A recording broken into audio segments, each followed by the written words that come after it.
Shalom. Isang mapayapang araw at pinagpalang araw ng Miyerkules.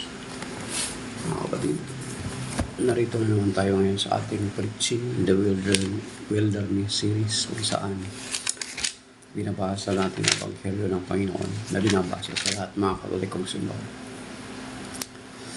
And before that, let us pray to the Father, the Son, and the Holy Spirit. Amen. Our Father, who art in heaven, hallowed be thy name. Thy kingdom come, thy will be done on earth as it is in heaven. Give us this day our daily bread. Forgive us our trespasses, as we forgive those who trespass against us. And lead us not into temptation, but deliver us from evil. Amen. We praise you and thank you, Lord, for this morning. For there is another new life, there is another opportunity, blessings, new privilege. Thank you for waking us. Thank you for giving us another life. And this day we'll trust you. This broadcast, this discussion, reading of your word, bless us and speak to us. And let your word will penetrate in our heart and in our mind. Our heart be like a fertile soil. That your words will be like a seed that will grow and will bear fruits and have abundant harvest in our lives.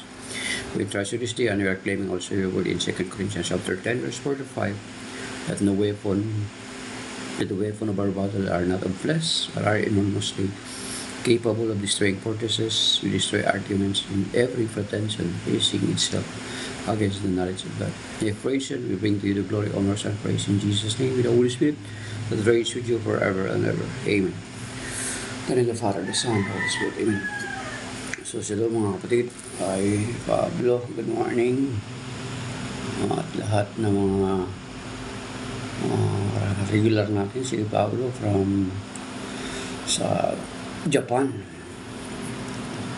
Dito, malapit lang dito yung Japan sa amin, Pablo. Araw-araw ko nga pinapuntahan. Wala nang visa.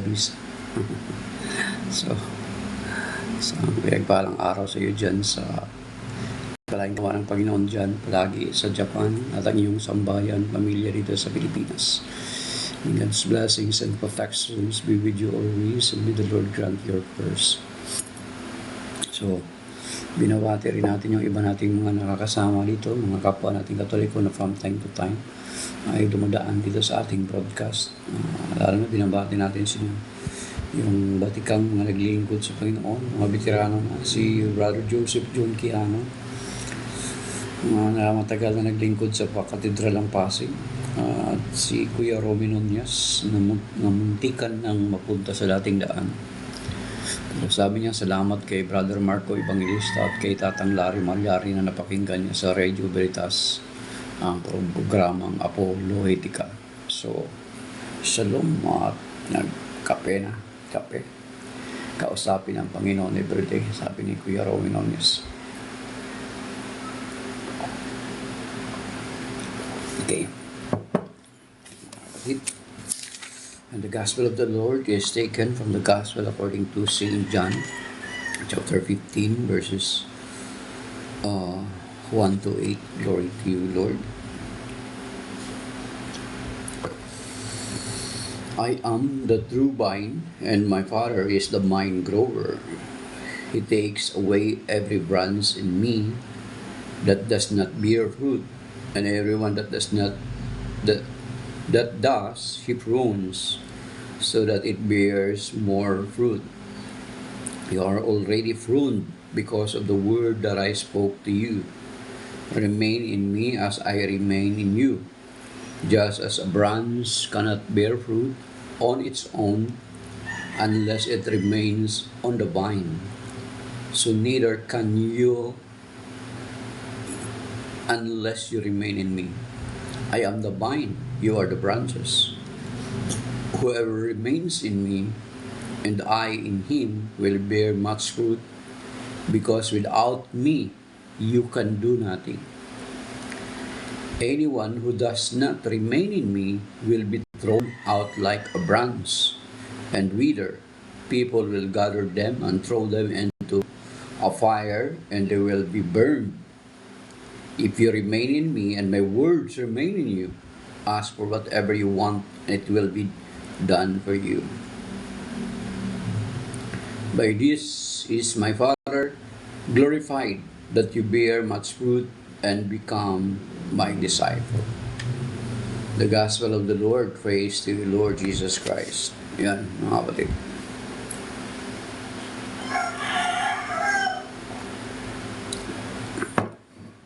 So,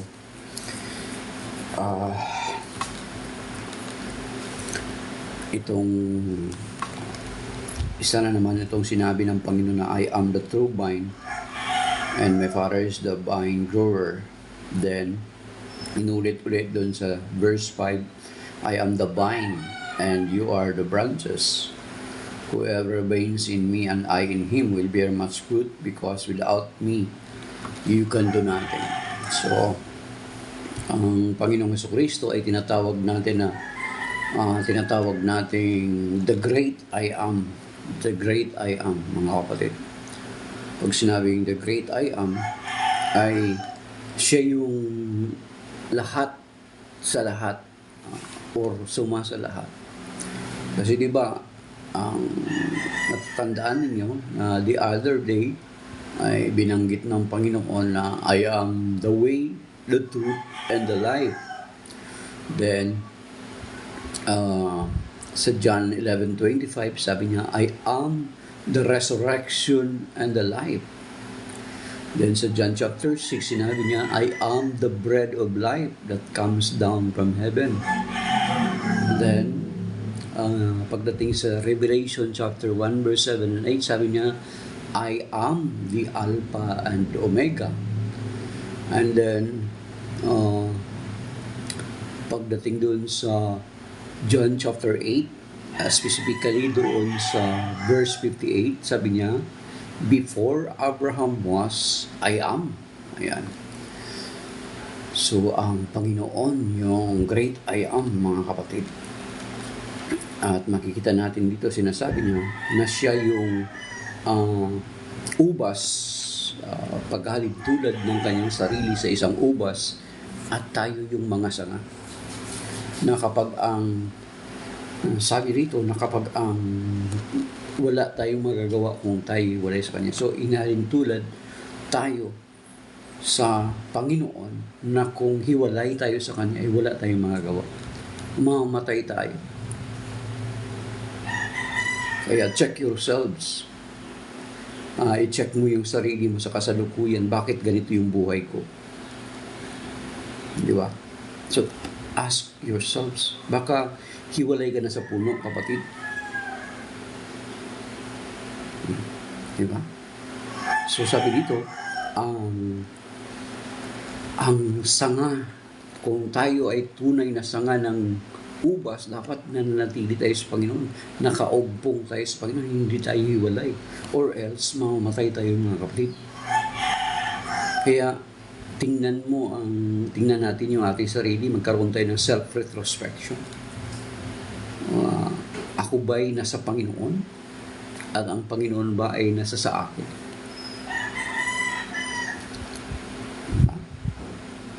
Baka hiwalay ka na sa Panginoon, that is why parang hindi mo maintindihan yung buhay mo. Okay. Sabi niya, I am the true vine and my Father is the vine grower, takes away every branch in me that does not bear fruit, and everyone that does. Kapag ang mga sanga daw na hindi namumunga ay inaalis ng Ama, because He is the vine grower, inaalis niya. Ibig sabihin, makikita naman natin dito sa atin ngayon, dito sa atin sa Pilipinas, meron ng mga local growers ng ubas, di ba? May mga local growers sa tayo ng ubas. Natural, natuto na sila sa ibang bansa na okay naman pala dito sa atin, magpatubo ng ubas. So kung makikita natin, ang mga sanga na yan, mga kapatid, ay malimit yan, ay may mga nagtumutubo na mga sibol na sanga. Ngayon, pinofron ng vine grower or ng tagapangalaga. Kasi, magkakaroon ng pagsisikip doon sa pagsisikip doon sa sanga. So, kinakailan putulin yun para makapamunga ng marami yung isang sanga ng ubas. So, ganun. Ang sabi dito, then, and everyone does he thrown so that it bears fruit. Kasi yun nga, matanggal nga, magkaroon nga ng maraming space.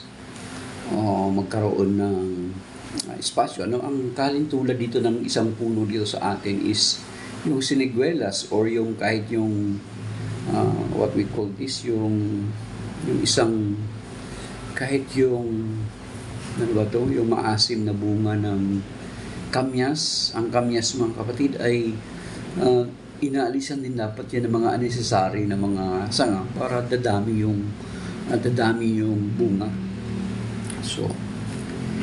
So kinakailangan i-prune, mga kapatid, linisin, kasi hindi mamunga ang isang tao or ang isang ubas na marami siyang sanga. So the same with us in our lives, mga kapatid. Kung nananatili tayo sa Panginoon, bagamat nasa Panginoon na tayo, ay may mga bagay na kinakailangan alisin sa atin. May mga bagay na kinakailangan alisin sa atin. Kaya nga, dadaan tayo sa purification. Kaya magtataka ka, kalimitan yung iba, magtataka na bakit kung saan na sila naglingkod sa Panginoon, parang it seems na ang daming pagsubok na dumarating sa kanilang mga buhay. That is a part of purification, mga kapatid. Kasi hindi ka mamumunga o hindi ka mag-grow bilang isang mananampalataya o isang Kristiyano na tagasunod ng Panginoon Jesucristo kung hindi ka ma-purify, hindi ka malilinis. Kaya nga, nagtataka yung iba, bakit noong simula nung nag-serve ako sa Panginoon, bakit parang dami akong na-encounter ng mga pagsubok. And that is a part of growing up, mga kapatid. That is a part of pruning. Yung inaalis sa iyo yung mga unnecessary, inaalis sa iyo yung inaalis sa iyo yung nagiging hadlang para lalo kang mapalapit sa Panginoon, para lalo kang mamunga. Ano yung dapat alisin sa atin? Diba? Yung mga biases, yung mga bisyo, mga kapatid. Kung naglilingkod na tayo dapat sa Panginoon, ay we are free. Dapat free na tayo or malaya na tayo sa mga bisyo. Whether you like it or not. Hindi na dapat tayo nagmumura.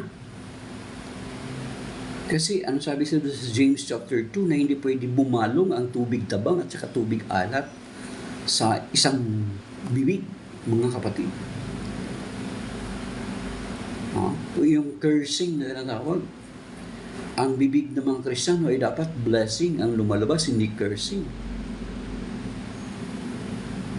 So dapat talagang malilinis ka na. Kapag nasa Panginoon ka na, mga kapatid, lilinisin ng Panginoon. Di ba? Kung andun yung unforgiveness, kapag may mga unforgiveness ka na, kapag naglilingkod ka na sa Panginoon or nasa Panginoon ka na, you need to forgive. Kapag dati ay napakataas ng kalooban mo nang wala ka pa sa Panginoon, ay dapat magpakumbaba ka. Kasi ang model ng kapakumbabaan ay ang mismo ang Panginoon.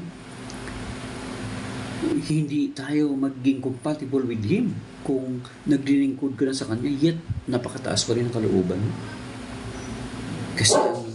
Kasi ang model nga natin ang ating Panginoon Jesucristo. Diba sa Philippians chapter 2 verse 5 sabi niya, magpakababa kayo katulad ni Kristo, na kahit siya ay Diyos, hindi nagpilit na manatiling kapantay ng Diyos, bagkus sinubad niya ang katangian ng pagka-Diyos at namuhay na katulad ng isang alipin. Diba? At the same time, sinabi rin yan ng Panginoon dun sa Mark chapter 10 verse 4. Mark chapter 10, sabi niya, hindi dapat ganyan ang pag-uugali ninyo o hindi dapat yan sa inyo. Sapagkat kung gusto nyo maging dakila, ay dapat maging lingkod ng lahat. Diba? Sa Mark chapter 10. Yung nagtalo-talo sila kung sino yung pinakadakila sa kanila. Okay, sabi rito,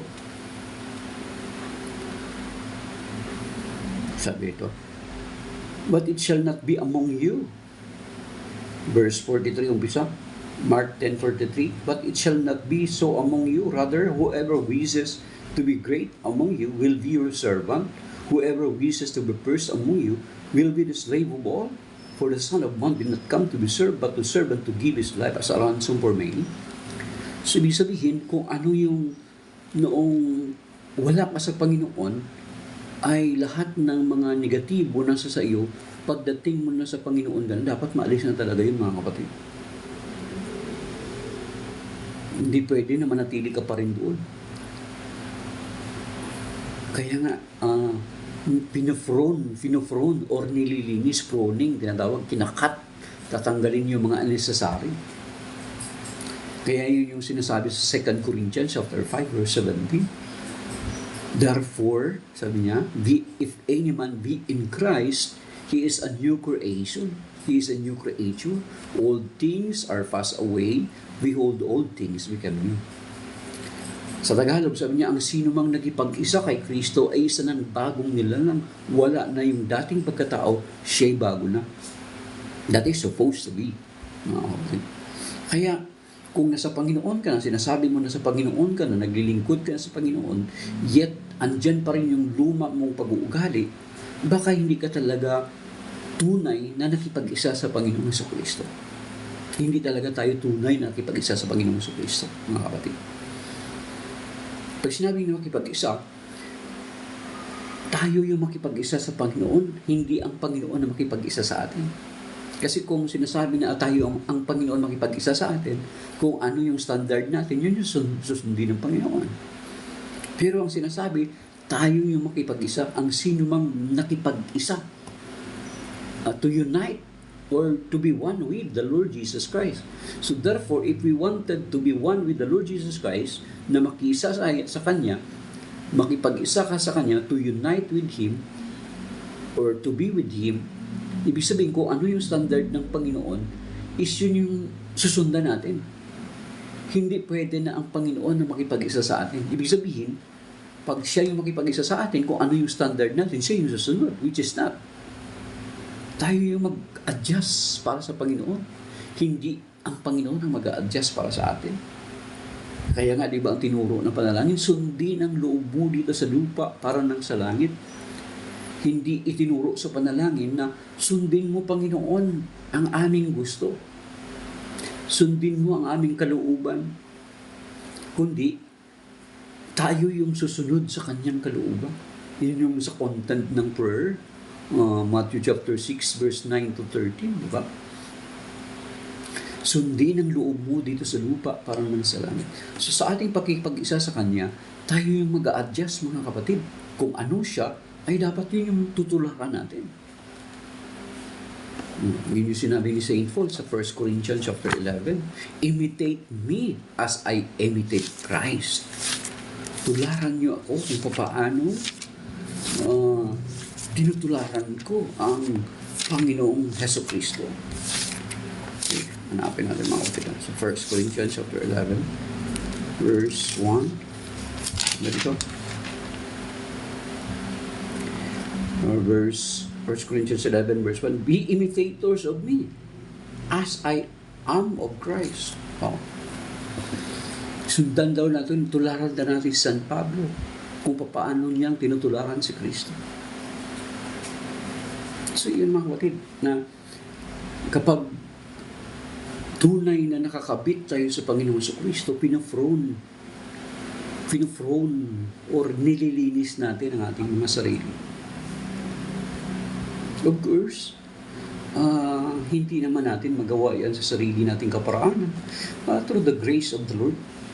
Lord, ito hirap po ako dito, Panginoon, itong part na ito, hirap po ako.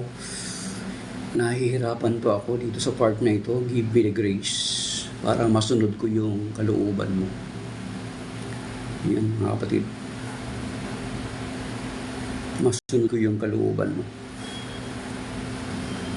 Okay. Hindi yung Panginoon ang susunod sa ating kalooban, mga kapatid. And then, yun na, froning. Sa John 15. Yung froning, yun yung sinasabi natin kanina. Why? Sinasabi natin na bakit noong naglingkod ako pa sa Panginoon, bakit it seems ang daming pagsubok? Bakit it seems ang daming pagsubok? Noon parang wala naman akong naramdaman ng ganito, wala naman akong, hindi ko naman nakikita yung ganito, hindi naman ako nakakaranas nito. Why? During na nandito na ako sa Panginoon, naglingkod na ako sa Kanya, ang daming pagsubok. Remember mga kapatid, na we have been for a long time in the kingdom of darkness. Ngayon, pag dilapit ka na, paglilipat ka na sa kingdom of light, mga kapatid, kasi there are two kingdoms eh. There are two realms. The kingdom of darkness and the kingdom of light. Kapag from a long period of time nasa kingdom of darkness tayo at lilipat ka sa liwanag, di ba kasi natural kung sa kingdom of darkness ka, paano makita? Madilim eh. Blurred yung pananaw mo, hindi mo mapapansin. But when you are in the kingdom of light already, nakikita mo bakit ang dami pagsubok. Now, andito yung mga kapatid sa First Peter chapter 2. Tingnan natin mga kapatid. There are two kingdoms eh. So, bakit magtataka ka? Bakit parang it seems na ang daming pagsubok? Sabi dito. Okay.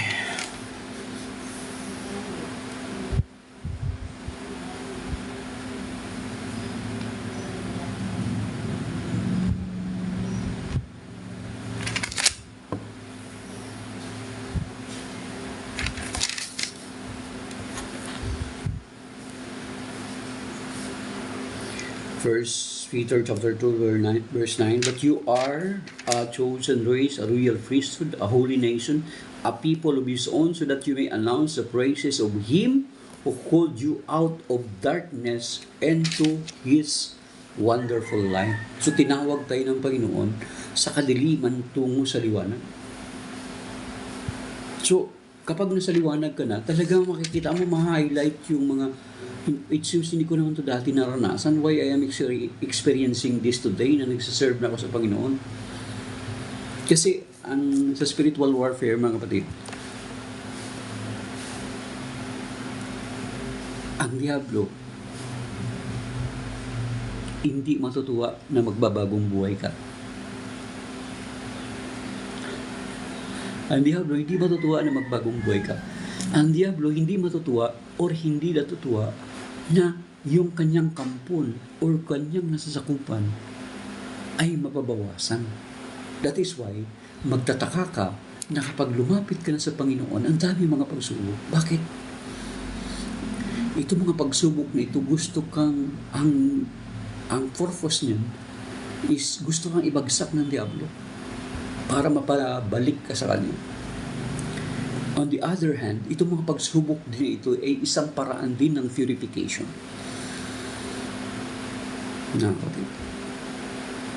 So, never na matutuwa ang diablo na kapag lalapit ka sa Panginoon for a long period of time ay yung buhay mo ay walang kabuluhan, walang direksyon, puno ng bisyo, puno ng mga kung ano-ano mga bagay. Then nang lumapit ka sa Panginoon, ay bakit ang daming pagsubok? Because the devil wanted you to go back to Him. Para kapag bumagsak ka sa pagsubok, balik ka na sa Kanya, ay hindi na ako maglilingkod sa Panginoon. Nung hindi pa ako naglilingkod, wala naman ako naranasang pagsubok. Ngayon naglilingkod na ako, bakit ang daming pagsubok? Hindi, BSDU, balik sa dating ugali. Balik ka uli sa kampon o sa teritoryo ng demonyo. See? Yun yung dahilan, mga kapatid. Kaya nga, sinasabi din dito sa banal na kasulatan na sa ating paglilingkod sa Panginoon, dito sinasabi ng Panginoon dito sa 1 Peter chapter 5 verse 8, sabi niya, maghanda kayo, sabi niya, maghanda kayo at magbantay because your enemy is like a roaring lion looking someone whom he devoured. Yan, take note.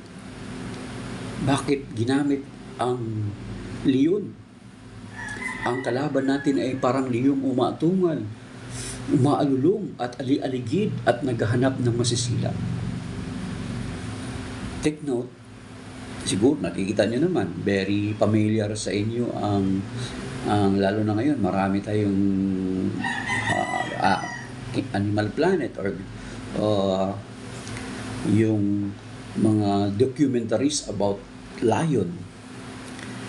Take note na ang lion, kahit gaano kalalaki yung, kahit gaano karami yung isang herd, halimbawa ng mga buffalo, yung isang herd ng buffalo, iikot yan ng lion.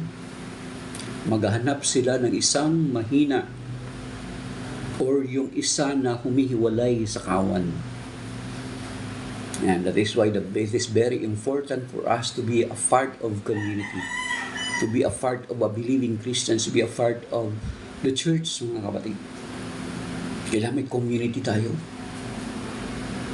Ayan yung ginagawa ng Diablo, ikot-ikot yan, maghahanap yan, kahit gaano kalalaki yan, gaano garaming herd yan, mga kapatid, ng isang hayop. Tingnan nyo yung ugali ng Diablo, mag-iikot yan. Or di kaya, anong gagawin ng Diablo? Anong gagawin ng mga leon? Mag-a-atake yan sila ng sabay-sabay para magulo yung herd. Magulo yung herd or yung kawan ng mga baka man yan or whatever animals. Then, kapag nagulo na, nagkawatak-watak na, maghahanap sila ngayon ng tatargetin nila na napahiwalay sa kawan.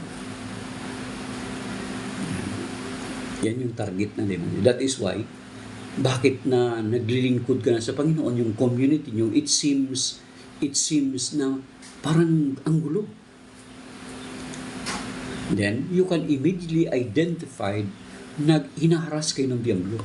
He wanted you to be divided.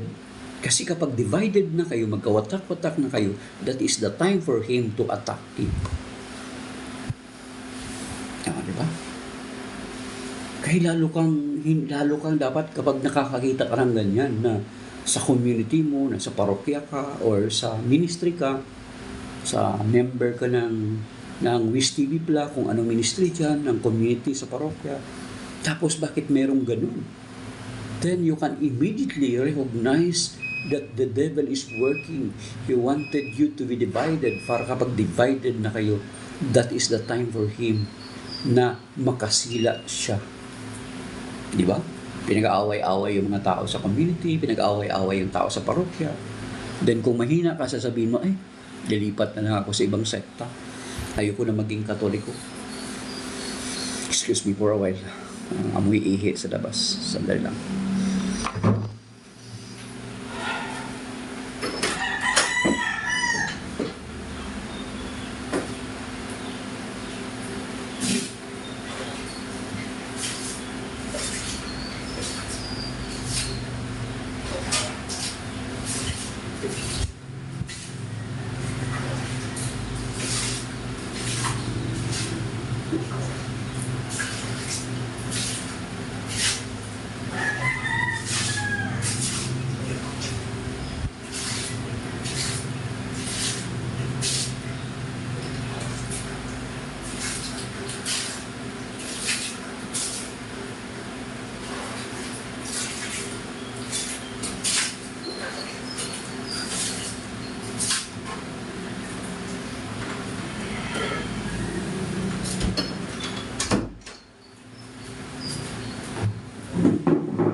Thank you.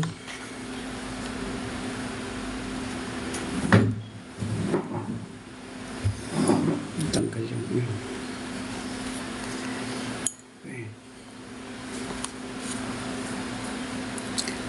Okay. So, yun mga kapatid. Kaya nga kapag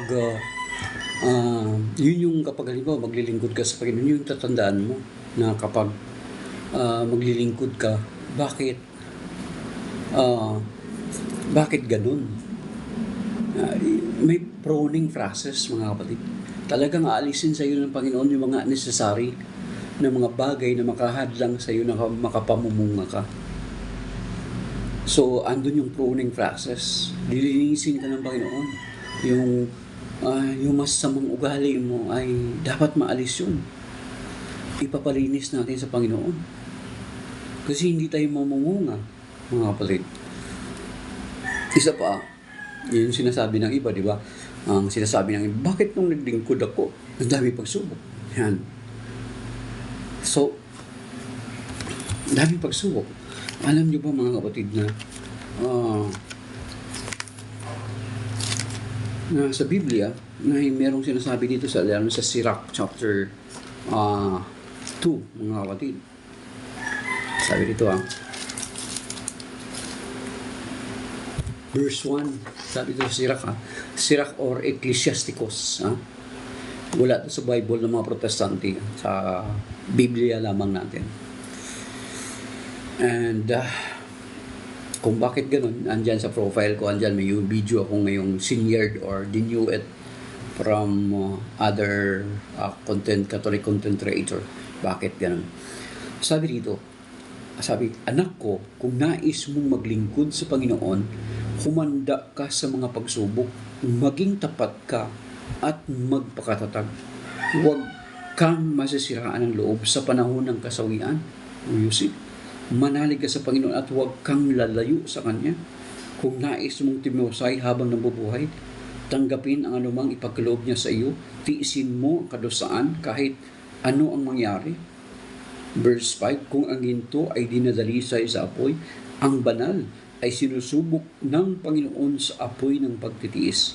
Magtiwala ka at tutulungan niya Kanya, maging tapat ka sa Kanya at makakaasa ka. You see? So, ganun pala dapat ang maging attitude natin sa bilang mga mananampalataya na lumalapit sa Panginoon, na nais maglingkod sa Panginoon. So, yun. Hindi mo dapat pagtakan bakit nung wala pa naman ako sa Panginoon, bakit wala naman akong naranasan ganito. Talagang ipopurify ka ng Panginoon, mga kapatid. And the devil, hindi siya matutuwa na ang kanyang kampon or kanyang nasasakupan ay mababawasan. Di ba? Lagi na natin, how many times na natin dati nabigay na example, katulad nung nangyari sa between Taguig and Makati, di ba? Ang laki po ng nabawas na parte ng Makati na nalipat sa Taguig. Yung leader or mayor that time, natuwa ba siya nung nabawasan yung napakalaking parte ng kanyang nasasakupan? No. She cried. She cried, mga kapatid. Kaya ang Diablo, kapag alam ng Diablo, kung alam mo sa sarili mo na from darkness, lilipat ka sa liwanag, kailanman ay hindi matutuwa yung naghahari sa kadiliman sa buhay mo. Nalilipat ka na sa Panginoon Kristo, which is the light. Never matutuwa. That is why, bakit para ang daming pagsubok? There is a struggle. Parang gusto kang iyong pagsubok na yun, gusto kang uling ibagsak.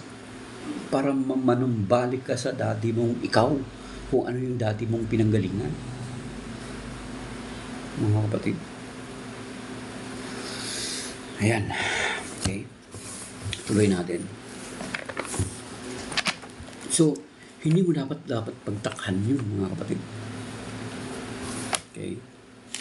Yun nga, sinasabi ko rin sa inyo kanina, 1 Peter chapter 5, verse 8. Once we are in the Lord, the devil is finding always an opportunity to devour you.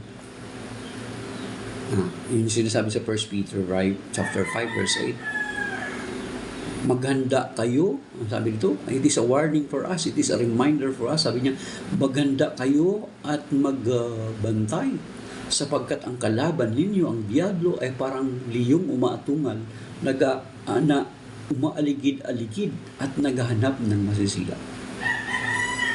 So therefore, yung mga attack minsan ng Diablo sa buhay mo, yung mga pagsubok minsan ng Diablo sa buhay mo, ipagpapatunay na nasa Panginoon ka na. Kasi kung ikaw ay wala pa sa Panginoon, bakit ka pagkaabalahan ng Diablo? Bakit ka pagkaabalahan ng Diablo?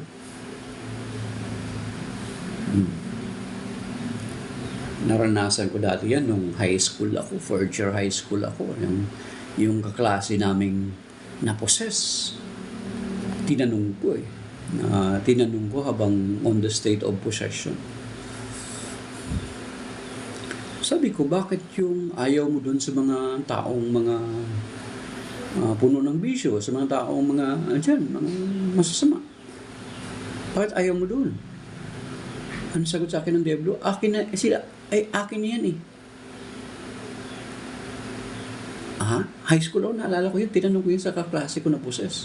During the time, she is being possessed. Bakit yung kaklase namin? Or bakit yung kaklase namin? Then, bakit yung mga masasama? Ayaw niya. Ay, akin na yun eh. Di ba? Bakit niya pagkaaabalahan ba yun?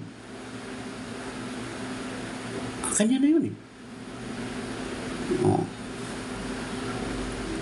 Tapos bakit yung mga pare ayaw mo? Hindi ko alam kung ano yung sagot nyo sa akin. Nahihirapan sila eh. So yung gusto nila, yung mga weak, mga kapatid. Ganon din doon sa 1 Peter chapter 5 verse 8. Kung pag-aralan nyo yung attitude ng Diablo, that's why ginamit ni San Pedro yung paglalarawan ng Diablo at sa leon. Kasi ang leon, mga kapatid, sa isang kawan, sa isang community, sa isang simbahan, ang gagawin ng leon para sa sila ng kanyang prey ay guguluhin niya yung kawan, diba? Pag nagulo na yan, magkawatak-watak, ang napahiwalay, yun yung tatargetin nila, yun yung sisilain nila. Mga kapatid. So alam mo na, kapag nakikita mo na it seems ginugulo kayo, dapat lalo kayong maninindigan na the devil is working. We need to pray and cast him out. We need to forgive each other. We need to love each other. Dapat ma-resolve natin yung issue natin. Let us not allow the devil to divide us. Kasi ang devil ay nagmula, ang etymology daw niya na word, mga kapatid, is diabolos. At ang diabolos, ang kahulugan is to divide. That is the primary purpose of the devil, to divide. John chapter 10 verse 10, di ba? Sabi niya, naparito ang magnanakaw upang magwasak, pumatay at magnakaw. Ngunit naparito ang anak ng Diyos upang magbigay ng buhay na ganap at kasiyasiya. So you see? So, ganun mga kapatid, mag-ingat tayo. Kapag nakikita na natin yun, it seems na parang pinag-aaway-aaway tayo, may nag-uudyok. That is a diabolic. Dapat may mag-intercede na kagad, may mag-pray na kayo kagad. Do not allow the devil to divide you because of that little things sa community mo, sa parokya mo, sa ministry ninyo, sa Wiz TV Bla, or anumang community meron under the Catholic Church. At bakit ka pagtutuunan ng Diablo? Kung bakit isang patunay na nasa Panginoon ka na, it is because the devil wanted you to let you fall. Gusto kanyang bumagsak. Ibig sabihin, patunay niya na nasa Panginoon ka na. Pero kung sinasabi mo na naglilingkod ka na sa Panginoon, yet parang isigulaki lang yung paglilingkod mo, magtatanong ka, am I really serving the Lord? Mga kapatid? Bakit it seems natin wala namang problemang nangyayari sa akin? It seems na parang ang paglilingkod ko ay parang isigulaki lang.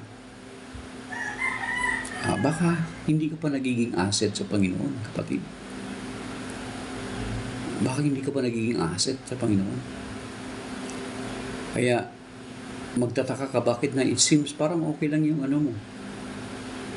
Kasi kung nagiging asset ka na sa Panginoon, mga kapatid, alam nyo ba na ang Diablo over time gagawa siya ng paraan para ibagsak ka.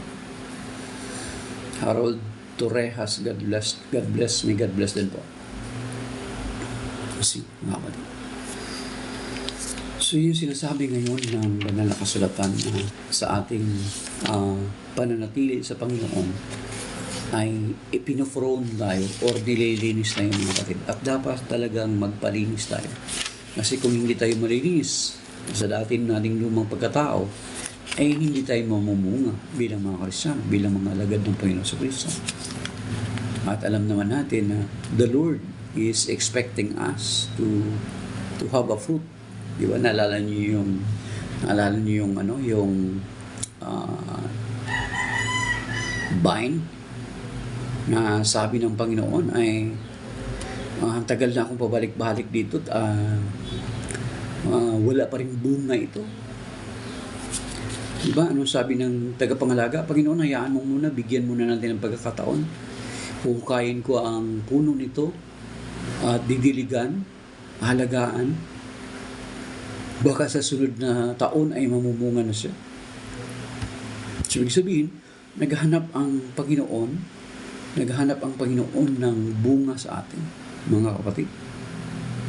So, the Lord is expecting us to bear fruits. Pero, yun nga, magkakaroon lamang ng pagbubunga sa atin bilang mga mananampalataya kapag ma-prone or malinis muna tayo sa mga luma nating pagkatao. Dapat malinis muna tayo dun, mga kapatid, before tayo mamumunga. Hindi pwede na hindi maalis yun ng mga unnecessary na mga sanga or dahon. Diba? Mabongga. Hindi dapat tayo mabongga, kundi dapat mabunga, mga kapatid. Iba yun. Diba? Kung minsan yung isang puno, ang ganda tingnan kasi ang ganda ng dahon. Diba? Ang ganda ng dahon. Wow, ganda ng puno, ang ganda ng dahon. Pero what matters most is yung puno na mabunga, mga kapatid. Kaya nga ang very practical ngayon na kapag magtanim ka ng puno sa farm mo is yung mga fruit-bearing trees na, para ang pakinabang mo hindi lamang yung sanga niya or yung trunk niya, yung puno niya pagdating ng araw, kundi mapapakinabangan mo rin at the same time yung kanyang bunga, mga kapatid. Yung example sa akin, naranasan ko na ako dati, yung practical kung farmers ka ngayon, ang hindi dapat ngayon, ang natin malawak na. Hindi lamang puno para makapagbigay ng lamig. Sa practical na makapagbigay ng lamig sa ating kapaligiran, kundi maganda yung puno na namumunga kasi mapapakinabangan mo yung puno, magbibigay ng lamig, magbibigay ng protection sa ecology, at the same time magbibigay ng kapakinabangan yung kanyang bunga. So, sa practical na paraan, mga kapatid. So, hindi lamang puno na mabongga. Ang ganda ng puno. Maganda, malamig ang dulot. Pero mas maganda pa rin, nagdudulot ng lamig, nagdudulot ng bunga, at ang bunga nito ay magiging tulong sa atin. Diba? Kung farmer ka, nakaranas ako dati na, kasi yung since na yung namatay yung nanay ko at may early age, mga 10 years old yata ako. So yung mga kapatid ko, nag-aaral sa Iloilo, kawatak-watak kami lang ni tatay doon natira doon sa baryo namin, sa bahay namin sa baryo. So ang dating palibot nun, yung bahay namin, medyo may may bakod kami, mga malawak-lawak din yung bahay namin. At may area doon na kung saan doon tinatali yung kalabaw namin. Natural, yung dumi nun, naging abono pagdating ng araw. So, nung bandang huli, ay nabawasan na yung mga kalabaw namin. And the same time, parang, yung dumi nun, di ba, naipon yun, mga kapatid, naging fertilizer yun sa lupa, dun sa palibot ng bahay namin. So, during that time, ay nagtanim ako ng mga bulaklak. So, ang pakinabang ng bulaklak, masaya sa mata, di ba? Masaya sa mata, na maganda tingnan. But later on, I realized na hindi lamang dapat maganda ang dulot, kundi meron dapat bunga. So, ang ginawa ko, instead na bulaklak yung pinagtatanim ko, pinalitan ko ng mga talong, mga kapatid. Nagtanim ako ng talong around the bahay namin talaga. Oo, pati doon, halos one sa side, sa kanan, sa ano. Kasi yung iba, nakadikit ang bahay namin sa bakod. And then yung bakod, tinaniman ko ng sitaw. Di ba? Ang ganda ng pakinabang. Mga kapatid, nagtanim ako ng sitaw. Talong sa palibot. So, ibig sabihin, yung practicality or mas maganda sa atin, hindi lamang yung may dulo. Yes, may pakinabang ka kasi nagbibigay ka ng lamig kung ikaw ay puno, pero mas maganda yung namumunga tayo, mga kapatid. Mas maganda yung puno na may bunga. Hindi lamang ang shade niya ay makatutulong para hindi sa ecology, pero at the same time, yung bunga ay mapapakinabangan, mga kapatid. So, pero ang process para tayo mamunga is we need to be pruned or we need to be cleansed, mga kapatid. Kinakailangan malinis tayo.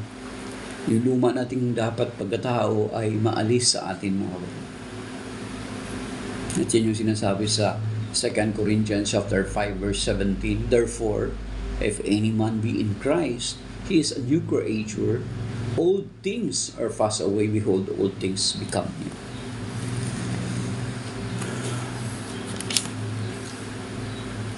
At yun nga, sa ating paglilingkod na ihanda natin yung ating sarili sapagkat marami talaga mga pagsubok na darating, mga kapatid. Kasi yun yung part of pruning us. At the same time, huwag nating hayaang bumagsak tayo kasi kapag bumagsak tayo, yun yung hinihintay ng Diablo para mapanumbalik tayo sa kung ano tayo dati, mga kapatid. Dapat magpatuloy tayo.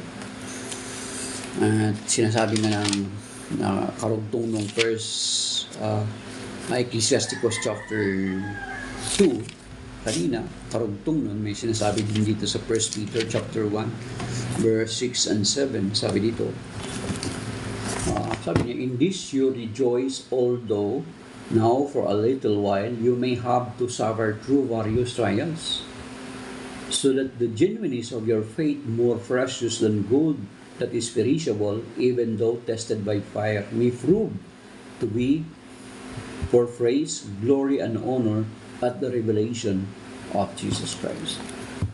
So, para daw tayong mga ginto, mga kapatid. Ang ginto ay talagang makikita mo lang yung pinakatotoong ginto by dadaan ito sa apoy, mga kapatid. Diba? Ang process niya na matindi, yung paghanap ng ginto. Yung process para tayo maging ginto ay daming mga proseso. Diba? Yung didikdikin yung bato, dudurugin yung bato, then after that, if-purify dun sa tubig, if-purify sa tubig, then after that, may matitira na mga maliliit, na dilaw-dilaw, yun yung ipa-purify sa apoy. At yun yung magiging ginto. At yun yung kapag dumaan na sa apoy, at doon mo makikita yung tunay na kulay ng ginto. Okay. So yung mga kapatid. At ang sabi dito ng paalala sa atin ng Panginoon, dito sa John 15 verse 5, sabi niya, I am the vine, you are the branches. Apart from me, you can do nothing.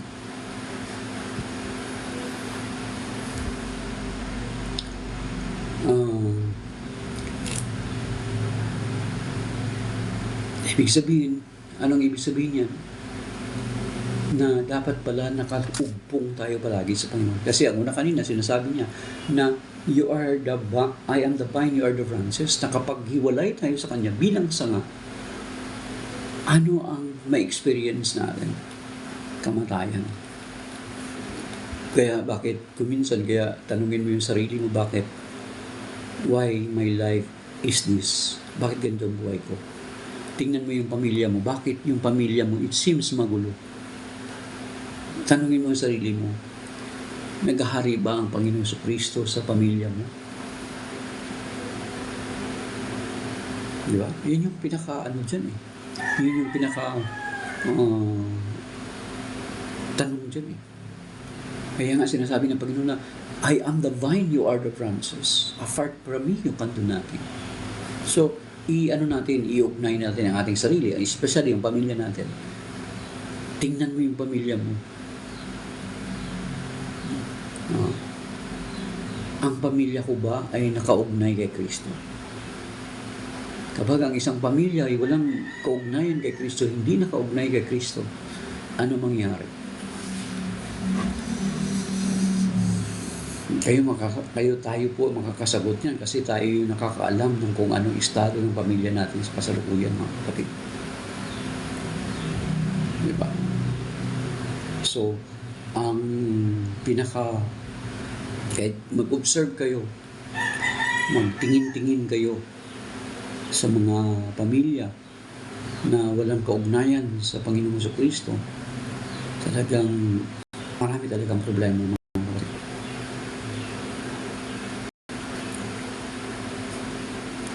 So, the Gospel of the Day is inviting us, reminding us na dapat pala konektado tayo sa Panginoon. Nakaugnay pala tayo sa Panginoon. Hindi dapat pala tayo humiwalay sa Kanya. Kasi sabi niya, apart from me, yung kando natin. Kapag ang sanga na ito ay hiwalay sa puno, mamatay itong sanga na ito. Pero kung ang sanga ay nakaugnay sa puno at nililinisan itong sanga na ito, ang sanga na ito ay mamumunga ng masagana. Parang wala itong pagkakaiba dun sa may kaugnayan ito yung Jeremiah 17, diba? Sa verse 7 and 8. May kaugnayan itong Jeremiah na ito. Yung aklat ni Propeta Jeremias. Sinasabi dito sa Jeremiah chapter 17, verse 7 and 8. Blessed is the man. Jeremiah 17, verse 7 and 8. Sabi ito. Take note mga kapatid. Sabi dito, blessed is the man who trusts in the Lord. Whose hope is the Lord. He is like a tree planted beside the waters that stretches out its roots to the stream. It fears not the heat when it comes. Its leaves stay green. In the year of drought, it shows no distress, but still bears fruit.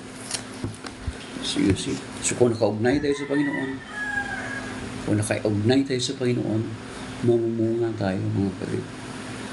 Para tayo mamumunga, dapat alisin or i-prone natin yung dati nating pagkatao, yung luma nating pagkatao.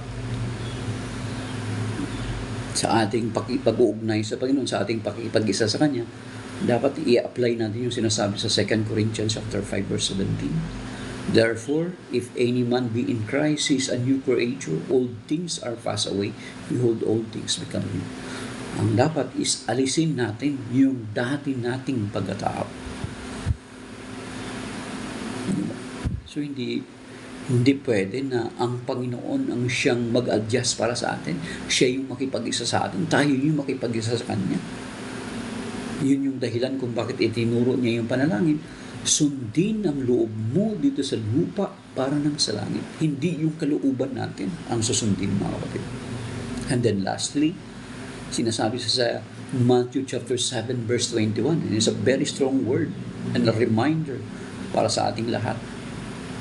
Mga kapatid, ang sabi doon sa Matthew chapter 7 verse 21, hindi lahat ng tumatawag sa aking Panginoon ay makapapasok sa kaharian ng langit, kundi yaon lamang tumutupad sa kalooban ng aking Amang nasa langit.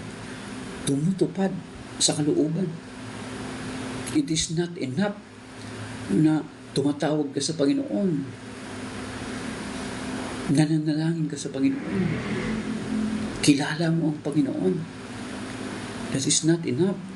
But The Lord wanted us to bear fruit. Sumusunod sa kalooban. Sinusundan natin ang kanyang kalooban. Ginagawa natin yung kanyang kalooban. Yan mga kapatid. So, maybe that is why now, it is a very strong reminder for us na sinasabi ng Panginoon na dapat pala tayo ay nakaugnay sa ating Panginoon, mga kapatid.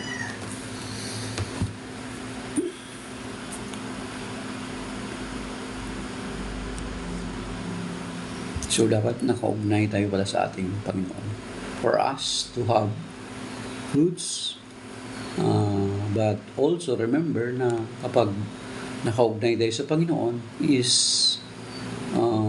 makakaranas tayo ng pruning, mga kapatid, ng paglilinis, at yun ay masakit. Pero itong paglilinis sa atin, ito yung magiging dahilan para tayo mamunga, sapagkat ang pamumunga ay ine-expect sa atin ng Panginoon. Katulad nung sinabi doon sa parable na yung bunga ng puno ng igos na hinahanapan ng Panginoon ng bunga, mga kapatid. So, ibig sabihin, ang Panginoon ay naghahanap sa atin ng bunga. At mangyayari lamang yan ay kapag ma-undergo tayo sa pruning, mga kapatid. Malinisan tayo para magkaroon tayo ng bunga. So, shalom, that is by now, mga kapatid. May God bless us and keep us safe and sound sa araw na ito. Iligtas nawa tayo ng Panginoon sa mga mabibigat na mga pagsubok, sa mga malulubang karamdaman, sa cancer, sa hypertension, sa kidney failure, sa stroke, mga kapatid. Iligtas din tayo sa road rage, iligtas tayo sa mga bagay beyond our control. Amen. Shalom. Okay. Si Pausto. Umabol si Pausto. Kuya Remy, umabol si Kuya Pausto. Okay. Okay. So, signing off, my dear brothers and sisters.